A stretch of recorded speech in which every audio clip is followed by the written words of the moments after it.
I just killed a man. I had blood on me still. It was the most traumatic event of my life. I was scared to death. I mean, it was the most traumatic event of my life. She said when they could not scare or intimidate him, they killed him. In today's case, I'll be covering the infamous murder case of Ahmaud Arbery, where he was chased down by trucks and put to an end on the street as he was going through his morning jog on February 23, 2020. We'll specifically cover the point of view of Travis McMichael, who before this was part of the U.S. Coast Guard. This was a hate crime, and the judge's sentence was more than just. First, take a look at Travis's court appearance. Isn't it correct that, let me ask it this way. Didn't you learn from your training that you need two parts? Reasonable suspicion first, and then probable cause. So, isn't it true from your training that you need two parts of probable cause? You need probable cause that a crime has actually been committed, and that the person you're arresting is the one who committed the crime. That would be correct. All right. But you left out the second part, that you actually have to have probable cause that the person you're arresting is actually the one committing the crime. That makes sense. I mean, that was the person that I assumed that was committing the crime. That was the probable cause was him. You indicated that I was getting out of my car to ask him what he was doing. This is a written statement? Correct. Okay.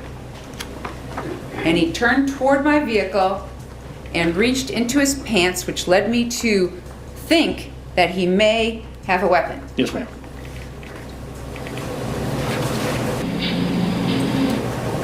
Mr. Arbery have anything in his hands? Not I could see, no ma'am. Have a backpack with him? He did not. Any sort of bag with him? Not at that time, no ma'am. No. He's wearing a big long t-shirt, isn't he? Yes. And shorts cut off at the knees? I think they were cargo shorts, but yes. And he's got running shoes on. I can't tell.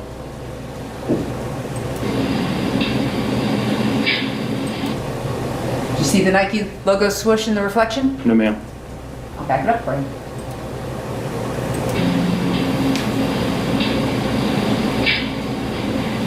See it then? No ma'am. So basically, Travis had his gun stolen and knew that there were many incidents of theft happening around his neighborhood. He suspected that the one behind him was Arbery, but in fact, when questioned about the description, it wasn't a match. That particular evening, you've seen the body cam video of Officer Rash, is that correct? Yes ma'am. And Officer Rash told you and told your father that Larry English said Mr. Arbery had never taken or stolen anything from the open unsecured construction site. Is that correct? My understanding was never saw him take anything from there. Yes ma'am. Never saw anything taken. Okay. And Larry English actually had never had anything stolen from the open unsecured construction site. Yes, he had stuff stolen out of his boat that was inside that house. Yes ma'am. But you didn't investigate that crime as a law enforcement officer, correct? No ma'am. Because you weren't a law enforcement officer, were you? That's correct. All right. And your father wasn't a law enforcement officer either? He was not. Okay. So you're basing your probable cause on something that was rumor that your mother told you about things being stolen off the boat? I was basing it on the 11th for seeing him in there again and hearing that the stuff was stolen off of that boat, and then hearing it from the other neighbors, and then from seeing on the 11th. So yes, it happened, and then seeing him come in multiple times, and then everything that followed up on the 23rd. Yes, that's. And you heard Larry English testify that he suspected his subcontractors? Yes? That Larry English suspected his subcontractors of having stolen the items off of his boat. You heard him testify to that? Here, yes ma'am. Okay, and you heard him testify that he told that to Officer Rash? Yes. And you heard Officer Rash testify that he told that to your father? Yes. So until this point, all the probable cause this man had for ending a life was rumors he heard from his mother and neighbors. This cross-examination gets really heated at the end, so stick around for that. So you personally first saw Ahmaud Arbery as he was running ahead of you on Burford. That's correct. Okay. And you were driving behind him in the white F-150 pickup truck. Yes, ma'am. All right. And at that time, when you first saw him, he didn't have a bag, did he? No, ma'am. Didn't have a backpack. He did not. Wasn't carrying a box. Was it? Okay. And you could see his hands as he ran. Yes. Okay. And you could see that he was wearing the cargo shorts and the t-shirt. Yes, ma'am. All right. And you didn't know who he was. I mean, you didn't know him personally. I didn't know him personally. No, ma'am. Okay. You didn't know his name. No, ma'am. All right. Didn't know anything about him. Nothing. He didn't know you. Not that I'm aware of. You just knew that he was the guy who was on video at the open unsecured construction site. And that I saw on the 11th. And at this point in time, when you first see him on Burford, he's not reaching into his pockets. No, ma'am. Not running. No, ma'am. And he never yelled at you guys, No, ma'am. never threatened you at all, No, ma'am. Not never verbal. brandished any weapons. Sorry, Your Honor, he's trying to finish his answer. Yeah, he did not threaten me verbally. No, ma'am. At this point in time, you catch up to him on Burford by pulling up next to him. Is that right? Yes, pulling alongside, keeping with my window right there. I did. So as he's running down the street, okay, let's say this is the street, he's on this side of the road, consistent with someone driving forward, or is he on that side of the road looking at oncoming traffic? Oncoming traffic. Okay, so he's Yes. on the side for oncoming traffic. That's correct. All right, so you pull up next to him. Is that right? Yes. You startled him. No. Are you a mind reader? I'm not, but I could see his actions, the way that he didn't veer, he didn't run off. I came up to him slowly, just like I would anybody else, and I've never startled anybody doing that before. Anybody walking or jogging or running. I've never had anybody become startled on that, so I How don't know why many- it would be. Sorry, I didn't mean to cut you off. How many times have you pulled up on strangers that you don't know next to them with a pickup truck to ask them what they're doing in your neighborhood? And I don't think I have in that situation, but I have pulled up on people that are running behind, coming up behind them. But I mean, if you could be startled for somebody coming up behind you, is one thing or the other. You can tell if somebody is, but I didn't startle him. I didn't come up on him hard or fast or blowing the horn or anything. I just pulled alongside him on my side of the road, right at the yellow line, and once he acknowledged me and saw that I was there, is when I came a little closer and stayed with him. So he's running, you pull up, he looks at you, and you say to him, what? I say, hey, what's going on? Hold on a second. All right. And he didn't say anything back to you. No, ma'am. All right. He just kept running. He stopped and turned and went backwards. That was the first time. That was the one caught on Mr. Roddy's or Mr. Brian's video. Was turned out to be the first. Not asking for generalities and what's in your head. I want to know exactly what you were saying to the man jogging down the street. Do you understand? Yes. Okay. What exactly did you say to him the first time you pulled up to him? I want to talk to you.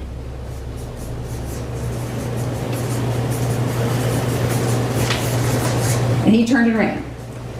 He stopped, turned and then went the other direction. Okay. And that was an indication to you that he didn't want to talk to you. Yes. That was an indication he was not going to stop for you. Yes. Okay. And at that point in time, you chose to put your truck in reverse and back up at him. Back up along with him. So he's trying to get away from you, doesn't want to stop, doesn't want to talk, and you're backing up to go along with him. That's correct. And at some point in time then, he turns to run up Burford, right? Yes, I've asked him again, or asked him that I wanted to talk to him. I don't know exactly what I said, but it was to the effect that I want to talk to him and what happened down the road. It's important to note that this guy wasn't a cop then. He had no right to be hunting down someone on the street with shotguns on his truck. Travis was so messed up in the head that he thought everything he was doing was okay. I said, he's running, he won't stop. I said, that's him. Stop right there. Stop where you're at. Call the cops, you know. And I'm assuming, or what I'm saying there is I told him that I called the cops. There he is. He starts acting funny, and then he takes off running. So he was stopped. If he takes off running, then he was stopped at the point. Do you remember yesterday telling this jury that that's what you said to your dad? Call the cops, you know, there he is? Do you remember telling this jury just yesterday that that was what you said to your dad? Call the cops, there he is. He starts acting funny, he takes off running. I believe I said, have you called the cops yet? And then on this here is what I mentioned to the police in the interview. And reading this and knowing how I was all over the place when I was giving that statement, this is what I was talking about. This is what I believe is what I was talking about. But you'd agree, nowhere in here do you say that Mr. Arbery actually stopped. You said, stop right there, stop right where you're at, and he takes off running. He takes off running. Mm-hmm. So nowhere in here do you indicate to Detective Nohilly that he stopped long enough for you to say, the police are on their way, and that that's why he took off running. Nowhere in here and nowhere in your written statement is that indicated. In those terms, saying it in that verbatim, I did not. But looking at this and how I was still under stress, still under the impact of what happened a couple hours after this, just 2 hours after the shooting, and then seeing how I was talking, under stress, nervous, scared, I know what I was talking about here, and that's what I was talking about. They call the cops, you know. Stop where you're at, call the cops. I'm probably choppy trying to talk to him, being nervous, and saying that I was saying this to Mr. Arbery, and then he takes off running. If you're running, he continued running. He takes off running. I think that's what I was talking about there. So what were you nervous about while giving this statement? I just killed a man. I had blood on me still. It was the most traumatic event of my life. I was scared to death. I mean, it was the most traumatic event of my life. I don't know anybody who wouldn't be scared or stressed or terrified or anything. I mean, it was horrible. I'm talking about giving your statement 2 hours later at a police station. You were nervous because you thought you were going to jail, right? No, I gave him a statement. I mean, if I would have, somebody, you don't think you're going to jail. That's what you're saying. I was going through an investigation. I was following the investigation. You can tell how nervous Travis is by the fact that he can't stop talking. He is over-explaining everything, trying to pull on the sympathy strings of the jury. He says that this was his most traumatic event. Did he for 1 second stop and think what the hell Arbery's family was going through at that point? He's a selfish pig. That's why he could only think about himself. You've just shot Mr. Arbery 3 times with a shotgun, correct? Correct. He's dead on the scene, correct? Correct. He's unarmed, correct? He was. All right. And your father came up to you and grabbed you by the shoulders and went, you had no choice, you had no choice, right? You saw that? Yes. All right. You're covered in Mr. Arbery's blood. You go down to the police station, correct? Correct. All right. You're in the safety of the police department giving your statement, correct? Yes. All right. You've got all the time in the world, correct? Yes. All right. And Detective Nohilly hasn't threatened you, No. hasn't forced you to make a statement, He did not. all right, and didn't promise you anything in order to get you to make the statement. Well, look real quick. You're all confused and you can't get the facts straight as you're telling the police about why it was you shot and killed a man. I was trying with my best ability, but like I said, under the circumstances of going through a traumatic event, this is the most traumatic event that I have ever been through in my life. I don't know how. I've never been through a situation like that, so the reaction, trying to go through and trying to be as factual and tell as detailed as I could, and then looking through the transcript being scattered as it was, I could tell that obviously I failed attempting to try as best I could. this is what you got. I tried, and this is what happened. So, fair to say you never told Detective Nohilly nor wrote down in your written statement that you told Mr. Arbery the police were on their way? It seems that I attempted to say it in these words here. And at that point, Mr. Arbery turns around and runs back down Burford to get away from you, correct? That's correct. So at this point in time, he's running away from you. He has not threatened you. No. Hasn't pulled out a gun. No, ma'am. Hasn't pulled out a knife. He did not. Still arms at his sides. That's correct. And he's trying to get away from you. And I was letting him run away. Yes, ma'am. You were letting him run away. That's correct. But you could have stopped right there and not done anything, right? Yes, but then immediately after is when I saw his interaction with the black truck and realized that there is something to my suspicions here, and I would like to see where he is at when the cops come, which I assume that the police were on the way, that I would be able to tell them where he's at if they haven't located him at that point. So you're telling this jury that your whole intention was just to go ahead and follow Mr. Arbery, keep an eye on him, and to just tell the cops there he is? At that point, yes, ma'am.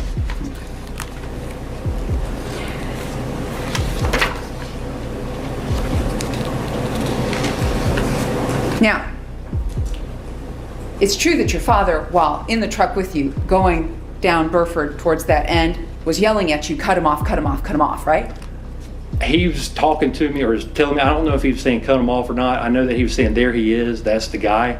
After that, I am not sure exactly what he said. So the whole family was just a bunch of racists. Father and son hunting down a black man. Are we living in the times of slave traders? How sick are these people? The father was equally a part of this hate crime, accompanied also by their racist neighbor. I want this jury to believe that it's Mr. Arbery who's the aggressor with the black truck, not that the black truck's the one trying to run him off the road to help you. I didn't see the truck trying to run him off the road. What I saw from down there, what I saw was the vehicle looked to be at a stop, and Mr. Arbery was engaging the vehicle. And then Mr. Arbery was able to get away from the black vehicle. He ran past the vehicle.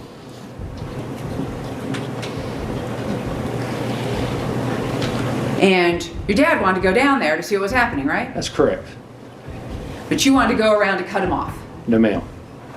I wanted to get around and to see where he was at, not to cut him off. Not the way you're saying cut him off. No, I wanted to see where he was at, to be in that same area to let the police know where he was coming. Ultimately, a verdict was reached, and the judge passed down pure justice to these despicable scum of our society. We're here today to sentence the defendants.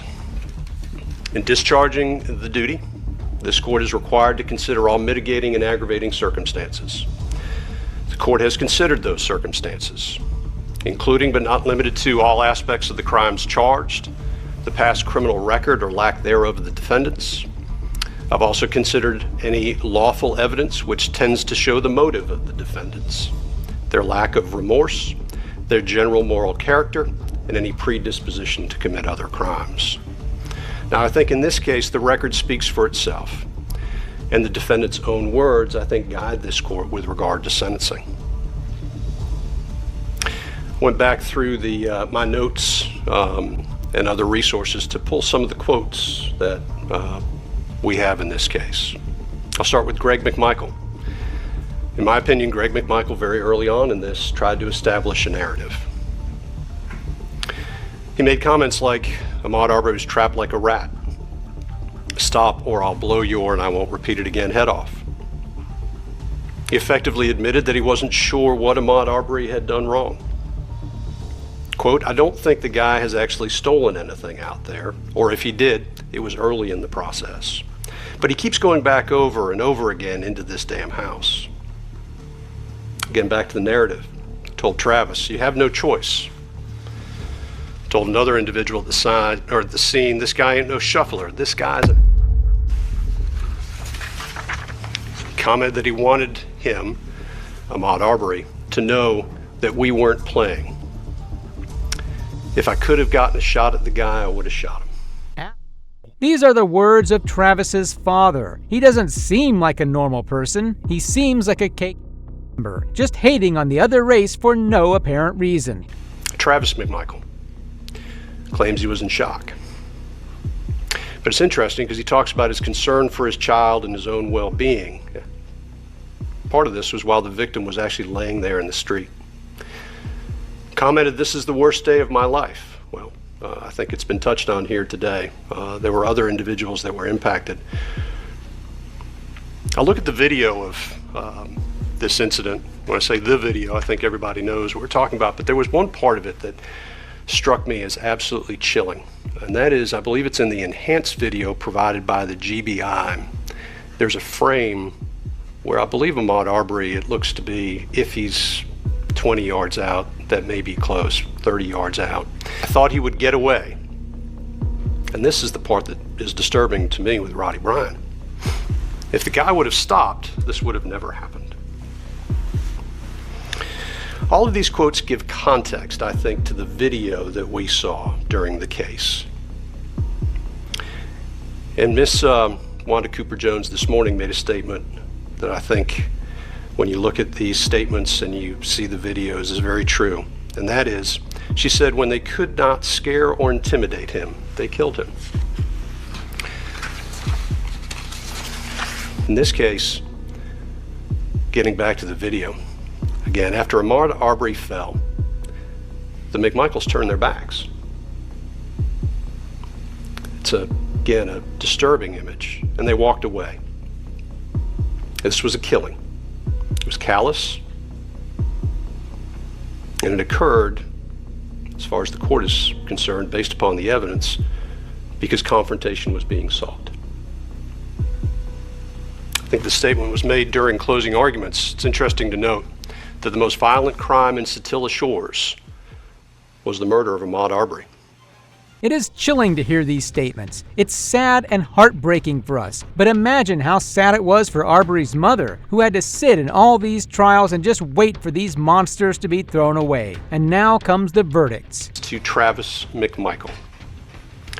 Mr. McMichael, the court sentences you as follows. Count 1, malice murder, life without the possibility of parole. Count 2, felony murder, is vacated by operation of law. Count 3, felony murder, vacated by operation of law.